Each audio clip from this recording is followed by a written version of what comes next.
जय गुरु जी संगत जी, जय गुरु जी, शुक्राना गुरु जी, अनंतम अनंतम शुक्राना गुरु जी। गुरु जी के चरणों में कोटि कोटि प्रणाम और सारी संगत जी को जय गुरु जी। संगत जी, इस चैनल के माध्यम से आपको सत्संग सुनाए जाएंगे। गुरु जी की ब्लेसिंग्स लेने के लिए और ऐसे ही प्यारे प्यारे सत्संग सुनने के लिए गुरु जी के सत्संग चैनल को सब्सक्राइब करें और बेल नोटिफिकेशन को भी ऑन कर लें, ताकि जब भी नया सत्संग का वीडियो अपलोड हो तो आपको उसका नोटिफिकेशन आ जाए और आप जल्दी से जाकर गुरु जी के सत्संग सुन पाएं और उनकी ब्लेसिंग्स ले पाएं। जय गुरु जी, शुक्राना गुरु जी, अनंतम अनंतम शुक्राना गुरु जी। लख लख बार शुक्राना मेरे गुरु जी महाराज जी का, लख लख बार शुक्राना। संगत जी, इस चैनल पर आपको गुरु जी के सत्संग सुनाए जाएंगे। गुरु जी की ब्लेसिंग्स लेने के लिए इस चैनल पर ऐसे ही बने रहें। जय गुरु जी। संगत जी, अगर आपने भी अपना कोई सत्संग संगत जी के साथ शेयर करना है तो डिस्क्रिप्शन बॉक्स में एक व्हाट्सएप नंबर और एक जीमेल आईडी दिया है, जिस पर आप अपना सत्संग हमें लिख कर रिकॉर्ड करके भेज सकते हैं। गुरु जी की कृपा से आपका सत्संग भी संगत जी के साथ जरूर शेयर किया जाएगा। संगत जी, जय गुरु जी, शुक्राना गुरु जी। तो चलिए संगत जी, आज का सत्संग हम स्टार्ट करते हैं। जिस तरह से मुझे ये सत्संग भेजा गया है मैं आपको उसी तरह से सुनाऊंगी। तो चलिए संगत जी, सत्संग को स्टार्ट करते हैं, लेकिन उससे पहले गुरु जी का मंत्र जाप हम जरूर करेंगे। ओम नमः शिवाय, शिव जी सदा सहाय। ओम नमः शिवाय, गुरु जी सदा सहाय। ओम नमः शिवाय, शिव जी सदा सहाय। ओम नमः शिवाय, गुरु जी सदा सहाय। जय गुरु जी, शुक्राना गुरु जी, अनंतम अनंतम शुक्राना गुरु जी। संगत जी, जिस तरह से मुझे सत्संग भेजा गया है मैं आपको उसी तरह से सत्संग को सुनाऊंगी। और ये आंटी जी का ही सत्संग है। मैंने कल आंटी जी का जो पहला सत्संग था वो शेयर किया है। अभी मैं आंटी जी का दूसरा सत्संग शेयर कर रही हूँ। सत्संग को बहुत ध्यान से सुनिएगा आंटी जी, बहुत ही प्यारा सत्संग है। तो जय गुरु जी, शुक्राना गुरु जी, अनंतम अनंतम शुक्राना गुरु जी। संगत जी, आंटी जी कहते हैं जय गुरु जी, शुक्राना गुरु जी, अनंतम अनंतम शुक्राना गुरु जी। ओम नमः शिवाय, शिव जी सदा सहाय। ओम नमः शिवाय, गुरु जी सदा सहाय। ओम नमः शिवाय, शिव जी सदा सहाय। ओम नमः शिवाय, गुरु जी सदा सहाय। जय गुरु जी, शुक्राना गुरु जी। संगत जी, मेरा पहला सत्संग थोड़ा लंबा हो गया था, इसीलिए मैं अपना ये दूसरा सत्संग अभी कैरी फॉरवर्ड कर रही हूँ। जय गुरु जी। तो चलिए संगत जी, सत्संग को स्टार्ट करते हैं। संगत जी, मैंने अपने पहले सत्संग में अपनी जर्नी बताई थी कि किस तरह से गुरु जी ने मुझे हर पल ब्लेस किया है, हमेशा ब्लेस किया है संगत जी। इवन जब मैं गुरु जी के सत्संग, गुरु जी के बर्थडे वाले टाइम पे मुझे गुरु जी ने कहा था कि मैं आपको मेरे बर्थडे पे आपको एक खुशखबरी दूंगा। तो संगत जी को मेरे बर्थडे से पहले तो मेरे को वो खुशखबरी गुरु जी ने दी, जो कि मैंने सब कुछ अपने पहले सत्संग में शेयर किया है। किस तरह से सेकंड बर्थडे पे भी गुरु जी ने हमें ब्लेस किया था। इवन संगत जी, हमने तब मंदिर जाने का भी नहीं सोचा था, क्योंकि भीड़ रहती थी और बच्चे छोटे थे तो नहीं जा पाए। लेकिन फिर भी गुरु जी ने बैलून दे करके हमें ब्लेस किया था। ऑल्दो मैं अपने अंकल को, अपने हस्बैंड को बोल रही थी कि जो गुरु जी हैं, मैंने सुना है कई बार कि गुरु जी बैलून से भी हमें ब्लेस करते हैं, तो ये गुरु जी का ही बैलून है। तो मेरे अंकल ने कहा कि कुछ भी ऐसा हर चीज़ में नहीं हम ऐड ऑन कर सकते इन सब चीज़ों को। लेकिन संगत जी, जैसे ही मेरे अंकल ने बाइक स्टार्ट की थी और हम जब उसी साइड से जा रहे थे जहाँ पे एक ऐसा लग रहा था कि शॉप जैसी है जो डेकोरेट हो रखी है, तो संगत जी वहाँ पे गुरु जी का सत्संग हो रहा था, बर्थडे सत्संग। तो वही बैलून, वहीं से बैलून आया था और जो कि मेरे बेटे को मिला था। और मैं पहले बहुत हिचकिचा रही थी, लेकिन उसके बाद में संगत जी मैंने मेरे बेटे ने, वो उसके साथ खेल रहा था, मैं पहले रोक रही थी उस चीज़ को कि नहीं उठाए वो बैलून। वो मेरी गलती थी कि मैंने उसको बैलून नहीं उठाने के लिए बोला था। तो इसी तरह से संगत जी, मेरे को गुरु जी ने बहुत ब्लेसिंग्स दी हैं। तो मैं आगे की भी अपनी ब्लेसिंग्स बता रही हूँ कि मुझे गुरु जी ने किस तरह से ब्लेस किया है। संगत जी, एक बार मेरी सिस्टर का मैसेज आया कि मतलब मेरे बेटे का बर्थडे है, तो हम गुरु जी का सत्संग भी कर रहे हैं, तो तुम आ जाना। इसलिए संगत जी, मुझे उसके 2 दिन बाद हमारे गांव में एक शादी थी तो हमें वहाँ पर जाना था, तो उसकी काफ़ी तैयारी करनी थी।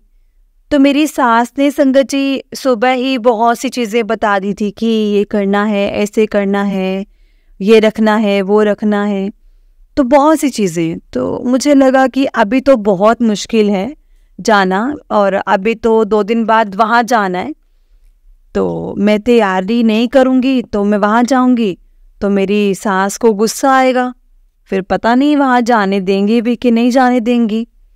तो संगत जी मैं बहुत ज़्यादा ऐसे उदास हो गई, बहुत ज़्यादा उदास हो गई जब मैंने ये चीज़ सोचने लगी। फिर मैंने गुरुजी के आगे हाथ जोड़े और संगत जी मैं रोने लगी। मैंने कहा गुरुजी, मैं ना सत्संग में सत्संग में आना चाहती हूँ, ज़रूर जाना चाहती हूँ। आप प्लीज़ कुछ भी करके मुझे भेज देना। मेरा काम है उनसे पूछना, वो मैं पूछ लूँगी, लेकिन आप बस मुझे वहाँ पर किसी भी तरह से भेज दो। मैं बर्थडे तक शामिल नहीं होंगी, बस सत्संग के लिए मुझे भेज दो, किसी भी तरह से मुझे भेज दो। फिर संगत जी मैंने बस उनको एक ही बार जाकर के मैंने उनसे पूछा, लेकिन सच में संगत जी उन्होंने बिल्कुल भी गुस्सा नहीं किया, कुछ नहीं कहा। उन्होंने एक ही बार में हाँ कर दी। जिसे गुरुजी ने संगत जी उनसे हाँ करवा दी हो, फिर मतलब मैं बहुत खुश हुई। मैं खाना बना रही थी और मैं जल्दी जल्दी सारा काम ख़त्म किया मैंने, क्योंकि मेरी सिस्टर ने बोला था संगत जी कि जो सत्संग है वो 1 से 3 बजे तक है। तो मैंने कहा कि मतलब ठीक है, उन्होंने कहा कि 1 से 3 बजे तक है। तो मैंने कहा अरे अब भी तो मतलब यहाँ तो 12 बज रहे हैं और मेरी सिस्टर का घर जो है वो 1-1.5 घंटे की दूरी पर है। यहाँ से तो मैं कैसे जाऊँगी? बच्चों को भी मैं ले जाना चाहती थी कि वो भी ब्लेस्ड हों वहाँ जा कर के।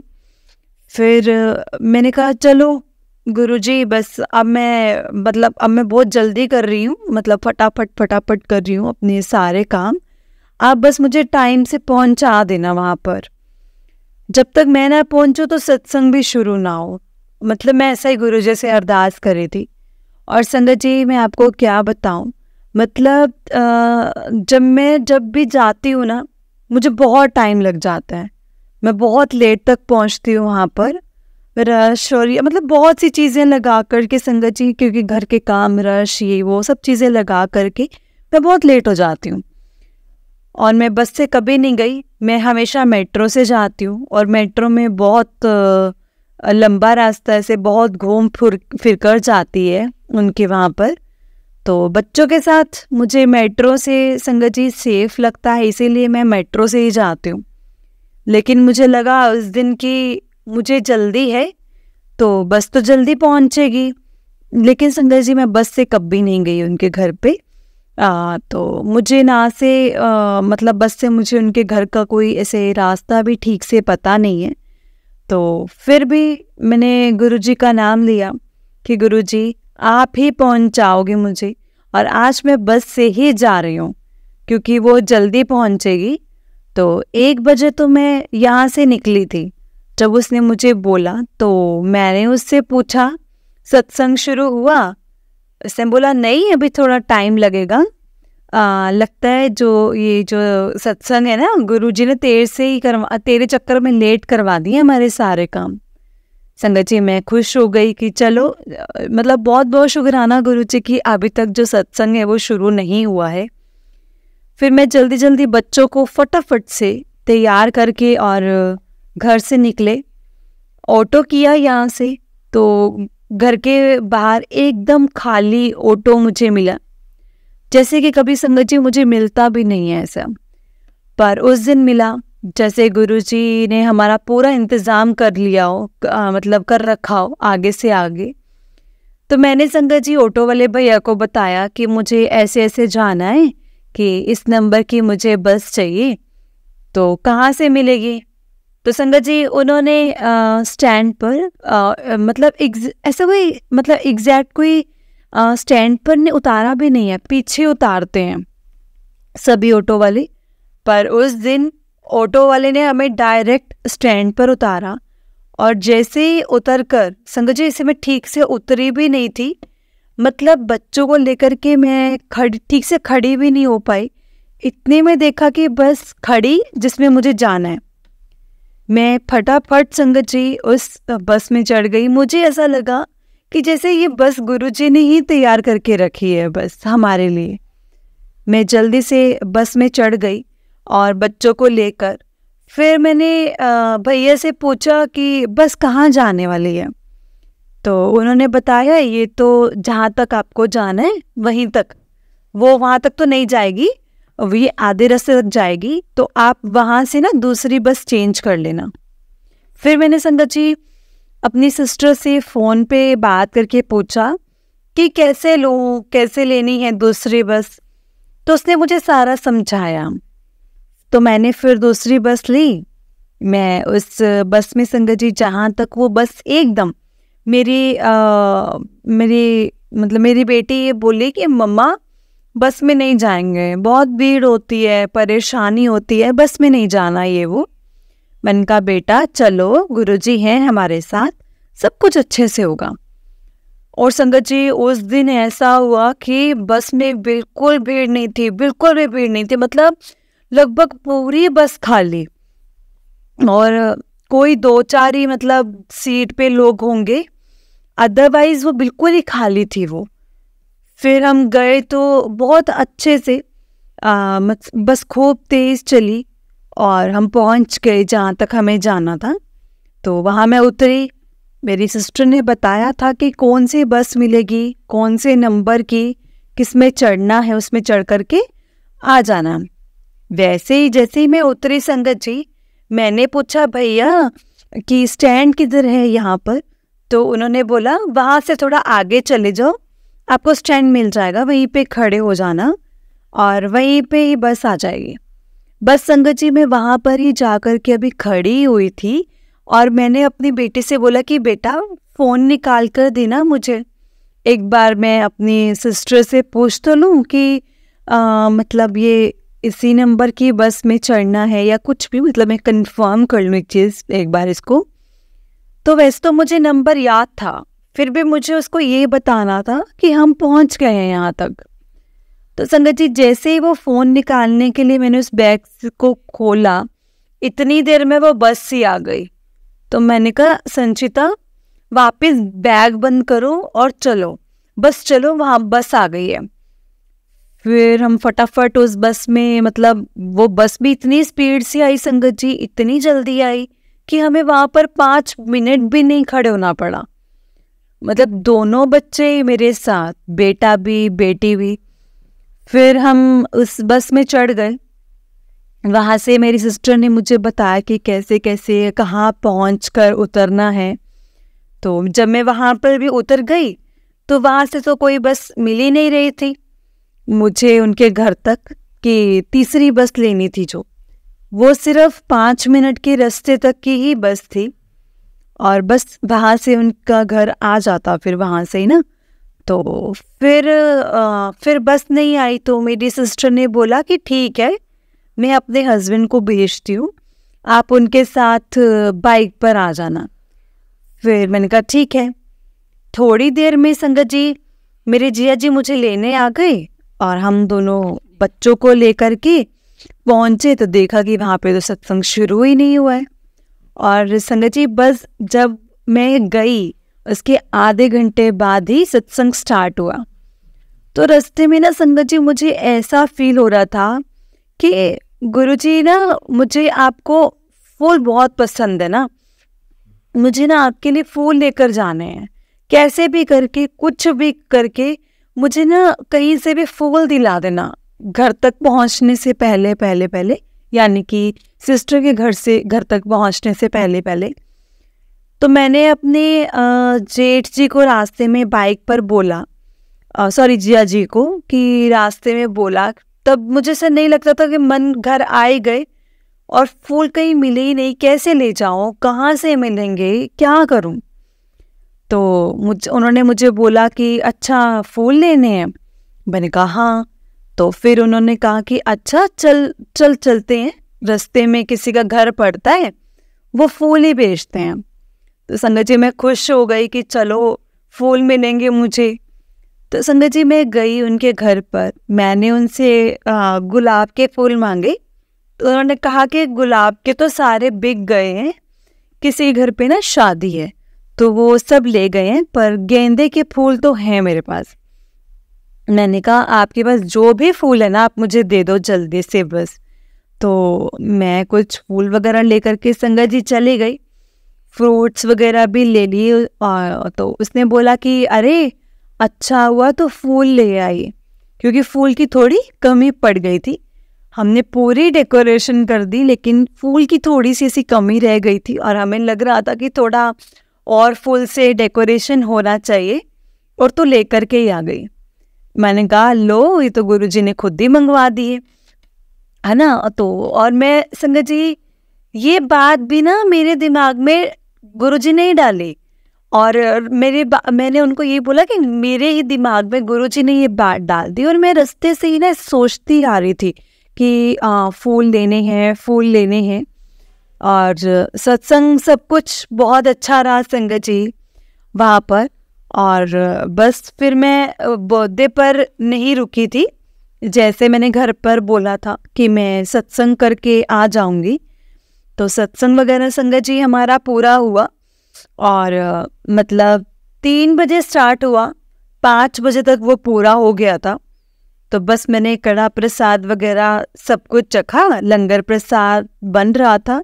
और संगत जी मैं उसके लिए रुक नहीं पाई क्योंकि देर हो रही थी, शाम और ठंड का टाइम, और नवंबर में उसका बर्थडे था अभी। तो दोनों बच्चे भी मेरे साथ थे और मुझे बस में वापस आना था। तो काफ़ी मुझे बस में आती हूँ और मैंने संगत जी अक्सर ना रास्ते भूल जाती हूँ, मेरे साथ ऐसा होता है। तो बस मैं डरती डरती कैसे भी करके आगे मतलब बस मैं बॉर्डर तक नहीं रुकी थी। मैं लंगर प्रसाद भी नहीं चख पाई, मुझे इस बात का दुख है, मैं नहीं खा पाई क्योंकि मैं रुक नहीं पाती थी वहाँ पर। संगत जी ऐसा था। तो बस मैं सत्संग अटेंड करके मैं आ गई अपने घर पर। तो उसके लिए बस मैं गुरुजी का बहुत बहुत शुक्राना करती हूँ। आखिर में मेरे सत्संग में आपने मतलब अपने सत्संग में मुझे बुला लिया है। तो संगत जी मैं अपना सही सलामत से घर पर ठीक ठाक दोनों बच्चों को लेकर के मैं पहुंच गई। और एक्चुअली संगत जी क्या है ना कि मुझे एक बीमारी है, मैंने आपको अपने पहले सत्संग में बताया था कि आर्थराइटिस की मुझे बीमारी है, जो कि मुझे काफ़ी सालों से है। और जिसको होगा या कोई जानता होगा इस बीमारी के बारे में, तो ये बहुत बुरी बीमारी है और मैं इस बीमारी को काफ़ी टाइम से झेल रही हूँ। मतलब जब तक मैं संगत जी गुरुजी को जानती भी नहीं थी ना, उससे भी काफ़ी टाइम पहले से है और मैं बहुत टाइम से झेल रही हूँ। मतलब मेरी कंडीशन संगत जी इतनी ज़्यादा ख़राब हो गई थी, बीच में इतनी ख़राब हो गई थी, मतलब पूरे हाथ पैर मेरे मुड़ने लग गए थे। और अभी भी मेरा जो राइट हैंड है उसका शोल्डर जो फ्रीज हुआ पड़ा है, और एल्बो है वो भी थोड़ी मुड़ गई है।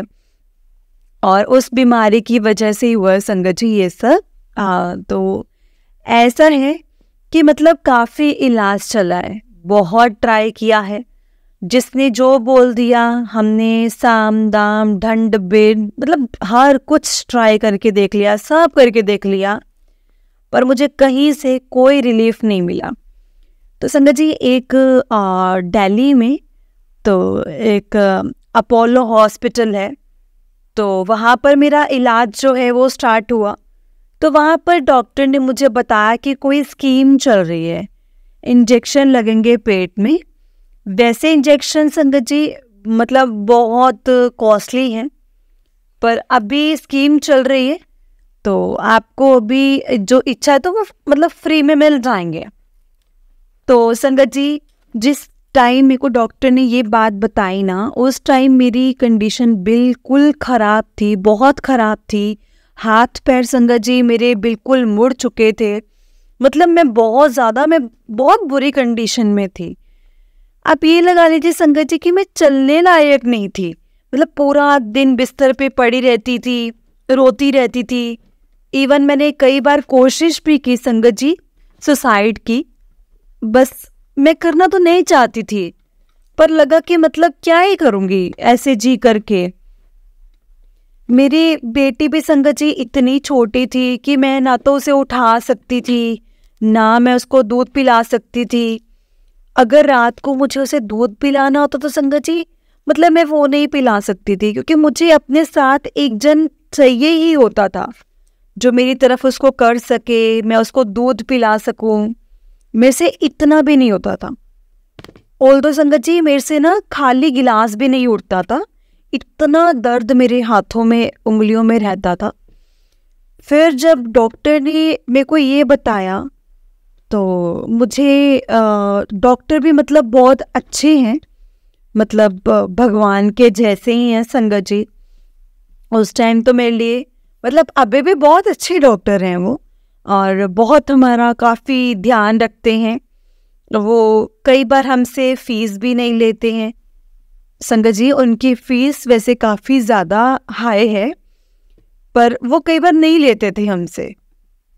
तो फिर उन्होंने जब वो स्कीम बताई तो वो संगत जी वो इंजेक्शन, एक इंजेक्शन 6 लाख का पड़ता, जो तो हम संगत जी बिल्कुल भी अफोर्ड नहीं कर सकते थे। तो उन्होंने बोला कि कोई नहीं, आप मतलब एक स्कीम चल रही है तो आप 6 महीने तक लगवा सकते हो ये इंजेक्शन, मतलब एकदम फ्री। मतलब एक तरह से संगत जी वो टेस्ट किया जा रहा था, मतलब एक टेस्ट था जो कि मेडिकल टेस्ट होते हैं तो वो लोगों पर ही अप्लाई करके देखा जाता है।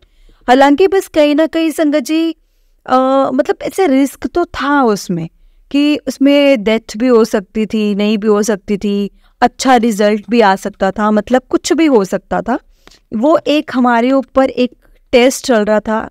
तो संगत जी हालांकि बस कहीं ना कहीं गुरुजी का हाथ होगा मेरे सर पर, तो मैं वो इंजेक्शन भी झेल पाई और मुझे कुछ नहीं हुआ, बल्कि संगत जी मैं ठीक हो गई।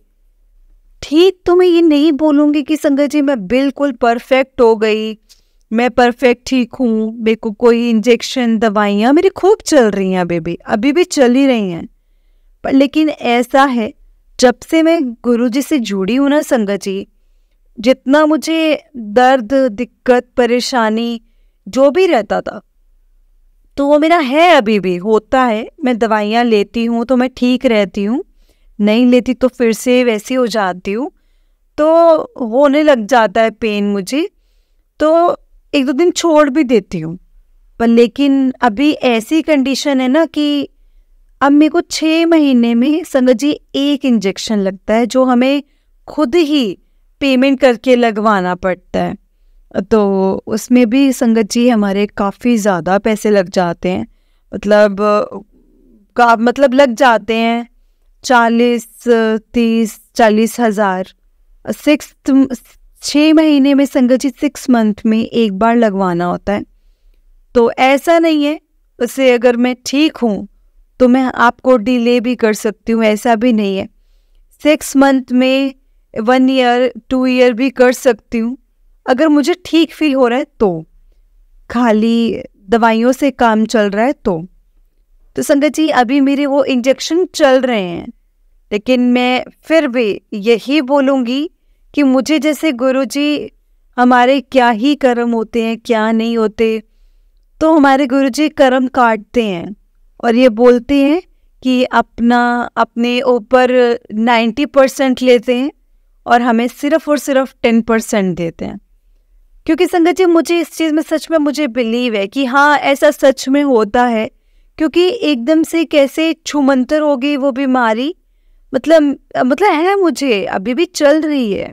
मेरे टेस्ट तो काफ़ी सालों से नहीं कराया है, तो मैं ये भी मतलब ये मैं चाहती हूँ कि मैं टेस्ट कराऊँ जिससे मुझे पता लगे कि अभी है यूरिक एसिड कम है, ज़्यादा है, क्या है, मैं पता करना चाहती हूँ पर नहीं करवा पा रही हूँ। टाइम नहीं मिल रहा या कुछ ऐसा है ना संगत जी कि डॉक्टर्स लिखते ऐसा कुछ नहीं है, लेकिन हाँ मैं दवाइयाँ खा रही हूँ अपनी अभी भी। पर फिर भी मैं यही बोलना चाहूँगी संगत जी कि मुझे बहुत रिलीफ है। मतलब मैं जिस कंडीशन में आ गई थी, लाइक मैं सुसाइड करने की मेरी पूरी प्लानिंग थी, सब कुछ हो गया था। मतलब ये लगा था कि ये लगा लो कि मैं मौत के मुंह से वापस आई हूँ। मतलब मुझे गुरुजी ने बचा लिया है। सारी बात यही है कि उन्होंने ही मुझे बचा लिया है। और अब मैं दवाइयाँ तो अभी भी लेती हूँ, पर मैं कभी कभी छोड़ भी देती हूँ। जैसे ऐसा ही काफ़ी दिन के लिए छोड़ दिया, 1 दिन 2 दिन, कभी कभी का संगत जी मैंने सिर्फ 1 2 दिन मैक्सिमम इतना ही मैंने गैप किया है, और मैं गैप कर देती हूँ। वरना संगत जी मुझे उस डर से, मतलब उस दर्द से इतना डर लगता है कि मैं वापिस से, ऐसा लगता है कि इसको कोई कई दिन छोड़ूं, पर मैं डर के मारे ना संगत जी फिर से दवाई ले लेती हूँ। अगर दर्द, मतलब ऐसा होता है कि अगर दर्द रहा तो मैं उसको झेल नहीं पाऊंगी। अब तक तो झेला है, लेकिन वापस उस दर्द में मैं नहीं जाना चाहती। संगत जी तो मैं गुरुजी से तहे दिल से शुक्राना करती हूँ। मेरे गुरुजी, मेरे प्यारे गुरुजी, आपका बहुत बहुत बहुत बहुत शुक्राना। आपने उस बीमारी से मुझे धीरे धीरे करके ठीक करके, और मुझे अपने गुरु पर भरोसा है, पूरा भरोसा है कि मैं बिल्कुल ठीक हो जाऊंगी। हालांकि संगत जी डॉक्टर्स का कहना है कि ये लाइलाज बीमारी है, और ये आपकी सारी उम्र, आपके जब तक आप जियोगे तब तक ये आपके साथ रहेगी। तो जब तक आप में सांस है ना, तो आपकी तब तक दवाइयाँ चलेंगी ही चलेंगी, हर हाल में चलेंगी। इंजेक्शन, दवाइयाँ सब चलेगा। पर अब वो हर 6 महीने में लगवाती थी ना मैं इंजेक्शन, तो अब ऐसे हो गए ना संगत जी कि 1 साल में लगने लगे हैं, या 1 साल कह लो, या 1.5 साल में, 1.5 साल भी हो जाता है कभी कभी। तो मुझे, मतलब मैं, डॉक्टर ने कहा था कि 6 महीने बाद आप रह नहीं पाओगे इंजेक्शन लगवाए बिना, लेकिन मैं रह पाती हूँ संगत जी। सब कुछ ये गुरुजी की ही कृपा है, मैं रह पाती हूँ। अब इंजेक्शन कुछ टाइम पहले ही लगा था, तो अभी मेरे को तो सही लगता है, पर दवाइयाँ मेरी बिल्कुल चालू हैं। मुझे संगत जी हर हफ्ते में हर एक हफ्ते में हर एक ऐसे इंजेक्शन भी बता रहा था डॉक्टर ने, तो मैं वो नहीं लगवाती हूँ। मुझे ना संगत जी इसको लगवा करके ना वोमिट जैसा फील होता है, चक्कर से भी आने लगते हैं। डॉक्टर भी बोलते हैं कि काफ़ी हाई डोज है ये, और शरीर में काफ़ी ज़्यादा दिक्कत करने वाला इंजेक्शन है। पर मुझे लगता है कि जब मेरे गुरुजी ने मुझे दवाइयों पर ठीक कर रखा है, तो मतलब ठीक कर रखे तो ऐसे ही सही है ना। गुरुजी कहते हैं डॉक्टर अपना काम करेंगे, मैं अपना काम करूँगा, तो ठीक है, वैसे ही चल रहा है। तो गुरुजी तो बहुत ज़्यादा काम कर रहे हैं संगत जी, ये मैं जानती हूँ, क्योंकि मैं इस बुरी कंडीशन से बाहर निकली हूँ। बस मुझे पता है, मैं ही जानती हूँ, मेरे गुरुजी जानते हैं या तो मैंने क्या ऐसे कैसे उसको झेला है, कैसे उस चीज़ को हैंडल किया है। मतलब मरते मरते मैं वापस आई हूँ वहाँ से। तो उसके लिए गुरुजी आपका बहुत बहुत शुक्राना है, तहे दिल से शुक्राना, अनंतम अनंतम शुक्राना मेरे प्यारे गुरुपा। तो संगत जी ऐसा है कि अब मैं अपनी दवाइयाँ लेती हूँ तो मैं ठीक ही रहती हूँ। अगर मुझे लगता है कि शायद मैं छोड़ भी दूंगी तो भी ठीक रहूँगी, पर मुझे इतना ज़्यादा लगता है, इतना ज़्यादा उस दर्द से डर लग गया ना संगत जी मुझे, कि मैं अब ले ही लेती हूँ। तो और वही बात है ना संगत जी, जैसे गुरुजी कहते हैं दवाइयाँ अपना काम करेंगी, मैं अपना काम करूँगा, तो मैं ले रही हूँ। जिस दिन मुझे गुरुजी एहसास दिला देंगे कि मुझे नहीं लेनी, मैं ठीक हूँ, तो मैं वो बंद कर दूँगी। हालांकि डॉक्टर ने मुझे टाइम बता रखा है, पर रात को 2 टाइम बता रखा है, लेकिन मैं रात को सिर्फ 1 टाइम लेती हूँ सोने के टाइम पर, वो भी मैं कभी कभी नहीं भी लेती हूँ। तो ठीक है संगत जी, मुझे अपने गुरुजी पर पूरा भरोसा है कि वो मुझे बिल्कुल ठीक कर देंगे। डॉक्टर कहते हैं कि ये कभी जिंदगी में ठीक होने वाली बीमारी नहीं है, लेकिन संगत जी मैं ये बोल रही हूँ कि मैं बिल्कुल ठीक हो जाऊंगी।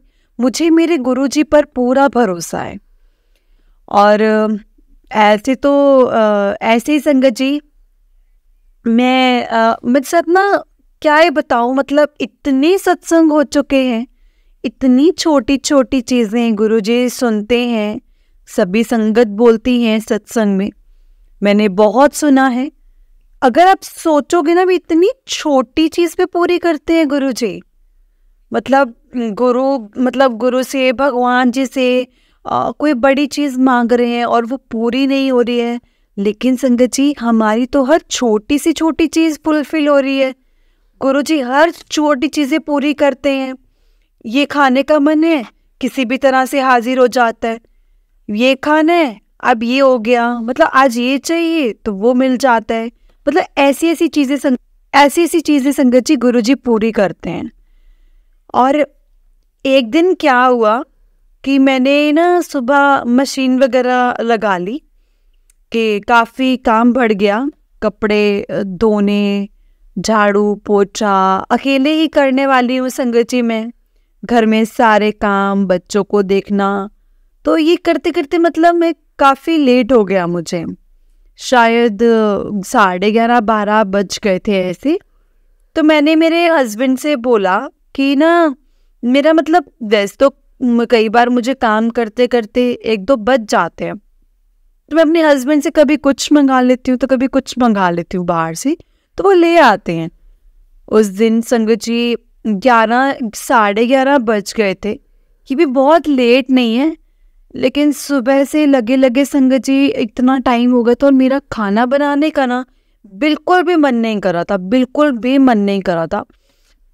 और लग रहा था कि बस कुछ बाहर से आ जाए तो बनाना नहीं पड़ेगा चाय के साथ में। संगत जी आप यकीन नहीं करोगे, हमने चाय भी नहीं पी थी तब तक। जब तक तो मैंने अपने हस्बैंड से बोला तो वो बस वो थोड़ी देर में फ्री होने वाली हूँ, तो चाय के समोसा ले आओ। तो उन्होंने बोला कि अगर मुझे बाहर किसी काम से जाना होता तो मैं ले आता, तो अब मेरा बिल्कुल मन नहीं है लाने का, तो मैं नहीं जा रहा हूँ। तो मेरे को लगा कि अरे गुरुजी मुझे तो बहुत मन कर रहा है खाने का समोसे, और मुझे पता है संगत जी गुरुजी को समोसे बहुत पसंद हैं और मुझे समोसे, ब्रेड पकोड़े दोनों ही बहुत पसंद हैं। तो मैंने उनको बोला, तो संगत जी उन्होंने मुझे मना कर दिया कि नहीं, चाय मैं बना देता हूँ और चाय के साथ कुछ भी खा लेंगे हम, हमारी दुकान है ना, तो हम दुकान से लेकर के कुछ भी खा लेंगे, ग्रोसरी की शॉप है संगत जी हमारी। तो फिर उन्होंने कहा तो फिर इतने में मेरी बेटी के स्कूल से संगत जी फ़ोन आ गया कि ना आज हाफ डे है और आप संचिता को लेने नहीं आए। संगत जी तो हम बिल्कुल भूल गए थे कि उस दिन हाफ डे है, और मुझे तो इतनी खुशी हुई कि अब तो आपको बेटी को लेकर के लेने जाना ही पड़ेगा ना, अब तो आप जाओगे, जाहिर सी बात है, तो आप इसी बहाने से जा ही रहे हो तो आप ले भी आना। फिर तो संगत जी मैंने गुरुजी का शुक्राना किया कि गुरुजी आप तो इतनी छोटी चीज़ भी सुन लेते हो, आपने तो इतनी छोटी चीज़ भी सुन ली कि आपने तो मतलब कोई बहाना ही कर दिया कि उनका बाहर जाने वाला। फिर वो उसको लेने गए, तो साथ में वो समोसे, ब्रेड पकोड़े सब लेकर के आए। फिर चाय के साथ हमने वही सब खाए। मतलब वही मैं बताना चाह रही हूँ कि मतलब इतनी छोटी छोटी चीज़ें हमारी गुरुजी सुनते हैं, बहुत अच्छा लगता है। और कह सकते हैं कि इनके मतलब ये हमारे साथ है ना, तो संगत जी गुरुजी बोलते हैं कि बोलते बोलते मेरा दिल भर के आ रहा है और मुझे रोना भी आ रहा है। तो ऐसा है कि गुरुजी ना संगत जी ऐसे सुनते ना जैसे हमारी माँ, हमारे बाप, हमारे दोस्त, हमारे भाई, हमारी बहन, मतलब सबका रोल निभा रहे हैं संगत जी, सबका रोल गुरुजी ही निभा रहे हैं। वो हमारी सारी चीज़ें पूरी कर रहे हैं।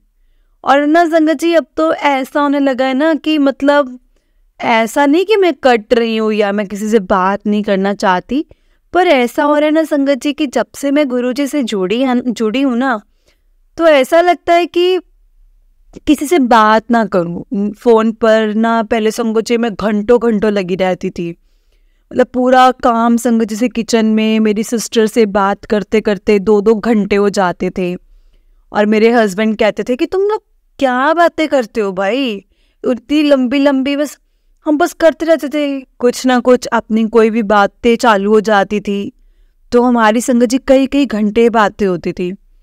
पर अब ऐसा हो गया ना संगत जी कि मैंने सब कुछ छोड़ दिया है।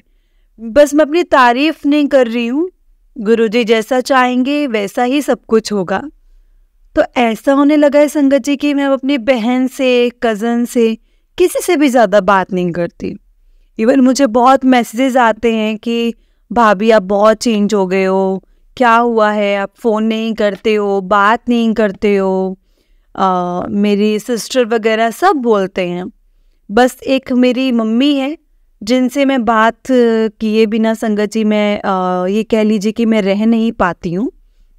तो उनका फ़ोन आता है डेली और उनसे हम संगत जी हमारी ऐसे रोज़ उनके पास में एक हमारा फ़ोन जैसे जाता है एक दूसरे को। और अगर मैं कर देती हूँ जिस दिन उनका नहीं आता है तो संगत जी उनके अलावा मैं किसी से कोई बात नहीं करती, जल्दी से किसी को फ़ोन नहीं करती। कहीं किसी का आ जाए तो मैंने बात कर लिया, अदरवाइज़ मैं नहीं करती। क्योंकि संगत जी बस मैं चाहती हूँ कि मैं गुरुजी अपना काम करते हुए गुरुजी के शब्द सुनूं, भजन सुनूं, सत्संग सुन लूं, बस यही लगा रहता है। तो ऐसे ही करती हूँ संगत जी, मैं कुकिंग करते हुए मैं यही सब करती हूँ। और जैसे किचन में अब जैसे ठंड है तो पैरों में जैसे संगत जी स्लीपर्स वगैरह पहनकर मैं खाना बनाती थी।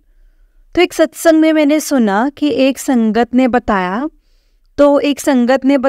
कि वो भी ऐसे ही बनाती थी।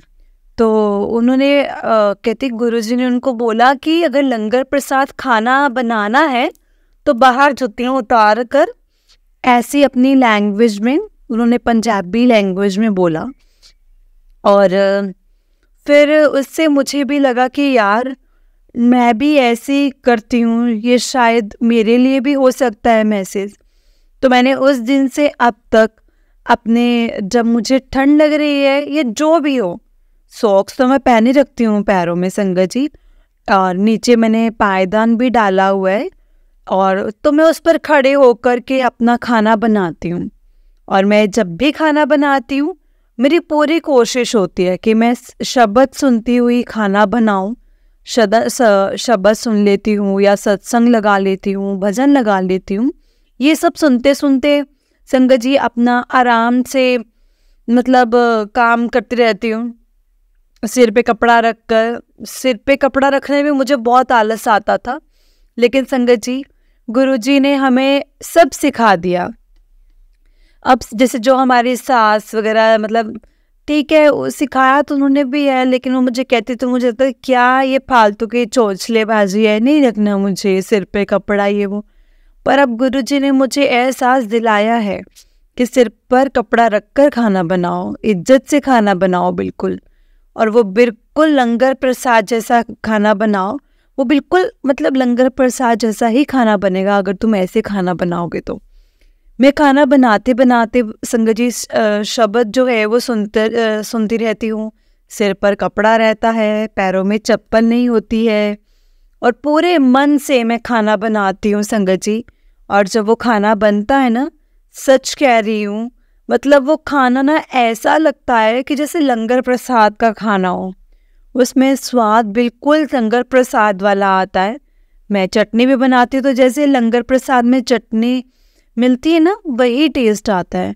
और मैं गुरुजी को भोग भी लगाती हूँ और गुरुजी से कहती हूँ कि गुरुजी इस खाने में बिल्कुल लंगर प्रसाद वाला स्वाद आना चाहिए, और वही होता है। मेरे हस्बैंड, मेरे सास संगत जी, मेरी जो सास है वो खैर इतनी तारीफ नहीं करती है, खैर कोई बात नहीं। उनको उनकी अपनी आदत है नहीं बोलना, कोई बात नहीं, वो कोई बुराई भी नहीं करती हैं। लेकिन तो मेरे हस्बैंड तो लेकिन संगत जी बोलते हैं कि खाना बहुत टेस्टी बन रहा है, बहुत टेस्टी है। मुझे लगता है कि गुरुजी ने मुझे मतलब मेरे खाने में लंगर प्रसाद वाला स्वाद डाल दिया है। और मैं संगत जी भोग भी लगाती हूँ। तो संगत जी मतलब मेरे को ऐसे ही लगता था कि स्वाद डाल दिया उन्होंने, मैं भोग भी लगाती हूँ। संगत जी अभी ना 3-4 दिन पहले क्या हुआ कि ना मतलब कुछ टाइम पहले मैं अपने हस्बैंड से ये बोल रही थी कि हमारे घर में ना गीता रखी हुई है, तो हमारे पास है लेकिन वो इंग्लिश में है। ऐसा नहीं है कि मैं इंग्लिश में नहीं पढ़ पाती, लेकिन इंग्लिश में काफ़ी टफ वर्ड्स भी आते हैं इंग्लिश में, जिसको मैं इतना अच्छे से नहीं प्रोनाउंस कर पाती, नहीं मैं पढ़ पाती हूँ। तो मैंने इनसे ये बोला कि अगर ये गीता हिंदी में होती ना तो मैं पढ़ भी पाती हूँ, मुझे मन है कि मैं गीता पढूं। और बोलते हैं कि गीता पढ़ना अच्छा होता है ये वो, तो मतलब सब जानकारी दुनिया में जीने का सब कुछ इसमें पता लगता है। तो मुझे बहुत मन था पढ़ने का, तो मैंने बोला काश ही हिंदी में होती। तो संगत जी होने को तो मैं ला भी सकती थी, पर मैं लाई नहीं कभी, और मुझे मार्केट में जाकर संगत जी याद भी नहीं आया। अभी 3-4 दिन पहले की बात है, ये बात मैंने अपने हस्बैंड से बोली थी, बहुत दिन पहले बोली थी। अभी 3-4 दिन पहले हमने ना संगत जी शाम को कहीं पार्टी में जाना था। तो हस्बैंड ने बोला कि गाड़ी पार्किंग में खड़ी है, काफ़ी मिट्टी विट्टी चढ़ रही होगी उस पर, तो उसको तो थोड़ा मैं साफ करके आता हूँ, शाम को पार्टी में जाना है। तो मैंने कहा ठीक है जाओ। तो जब वो वहाँ पर गए ना संगत जी, तो इतनी सारी पार्किंग में, मतलब वो किसी और की है, हम वहाँ पर अपनी गाड़ी खड़ी करते हैं, तो वहाँ पर और भी बहुत सारी गाड़ियाँ खड़ी होती हैं। तो मतलब ये लगा लो कि 100 से भी ज़्यादा संगत जी गाड़ियाँ खड़ी होती होंगी, इतनी जगह है वहाँ पर। तो मेरे हस्बैंड वहाँ पर गए और उन्होंने ना गाड़ी पर, जब मेरे हस्बैंड वो पार्किंग में पहुँचे तो उन्होंने देखा कि हमारी गाड़ी के ऊपर गीता रखी हुई है। पता नहीं कैसे आई, किसने रखी, क्या है।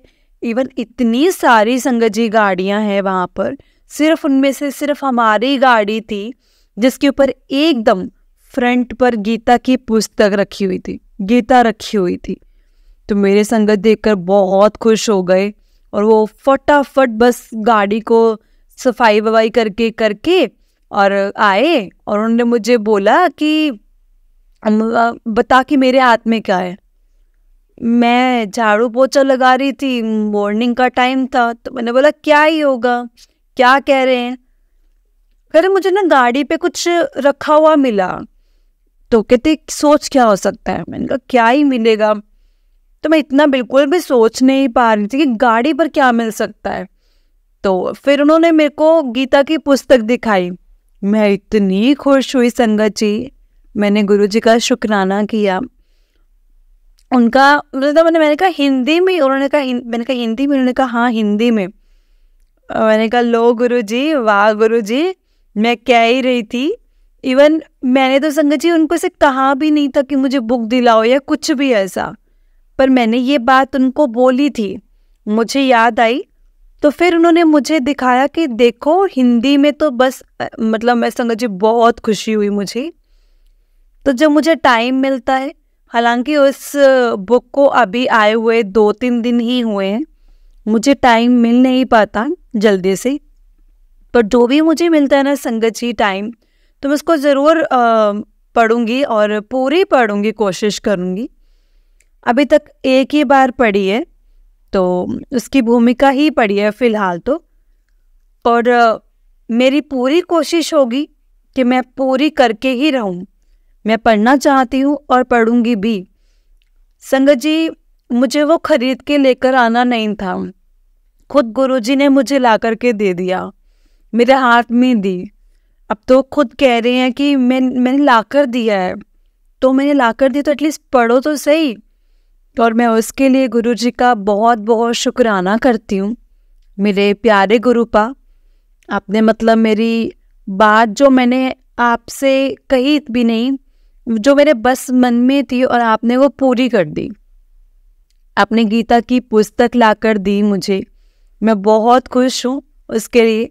मेरी बेटी भी संगत जी 7 इयर्स की है, तो वो भी थोड़ा रिचुअल से इन सब में, भगवान में, गुरु जी को काफ़ी मानती है, तो सब में बिलीव करती है।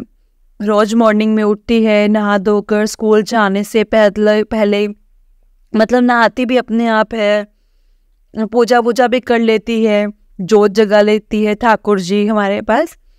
तो संगत जी ठाकुर जी को भी लाती है, और गीता की भी 1-2 लाइन पढ़ करके संगत जी खुद से पढ़ करके जाती है, तो बहुत अच्छा लगता है।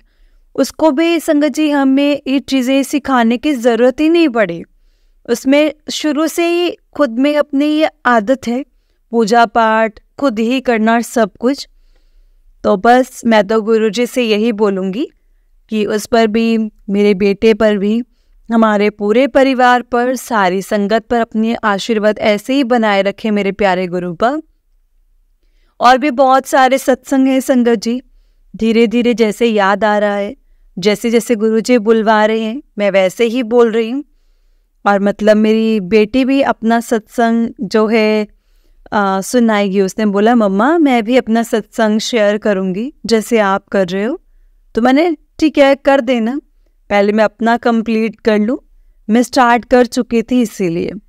तो संगत जी अपने सत्संग को यहीं पर विराम देती हूँ, और सत्संग आगे कोई भी सत्संग होगा तो मैं दोबारा अपने सत्संग को शेयर करूँगी।